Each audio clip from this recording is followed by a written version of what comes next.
परम प्रेममय श्री ठाकुर अनुकूल चंद्र शाश्वती ग्रंथ पाठ। मोर कथागुड़िक जदि तुमर केवल कथा और चिंतार खराक मात्र हुए करवा आचरण भितर दे सेगुड़िक जदि वास्तव में फुटे तोड़ी न पार तेरे पाइबा जे तुम साच्छन्न रही ता किंतु अति निश्चय तुमर मु सेवा दरिद्र नारायण सेवा वृत्ति भल ही किंतु से सेवारे जदि प्रति वैशिष्ट्य तुमर नारायण शैलश्चर्यशाली होई न उठंती ता किंतु तुम पाखरे धिक्कार छड़ा और किछि नुहे।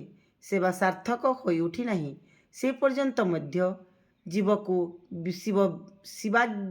शिवज्ञान रे सेवा कर सेमानंकु शिव भाव रे उद्बुद्ध करि तोल। वास्तव रे चरित्र रे चलन रे कर्म रे प्रति वैशिष्ट्य तात्पर्य रे शिव पूजा तुमर सार्थक होई उठू शिवत्पर अभिदीपनारी। जदि तुम मानंक मध्यरे केही बड़ हेबाको चाहे से तुम मानंकर सेवा करू से प्रथम सेवा को चाहे से समस्तंकर कृतदास हेउ। भगवान जीशु एहीपरि कहिछंती सुनिछि ममता मुखर शुभ समर्थन सेवा आदान प्रदान रे आत्मीयतार निबंध देई नहीं खुंटा देले आत्मीय तार बंधन छिंडी जाए।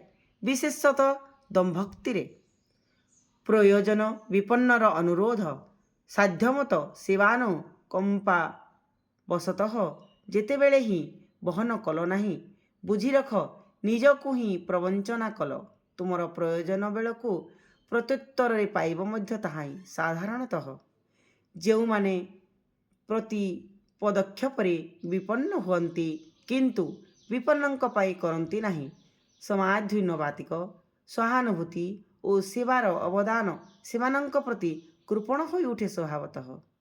हाम बड़ाई सेवा अपराधर पूर्वराग आउ सहयोगिता और कंदल ही तार परिणति। जय गुरु जय गुरु।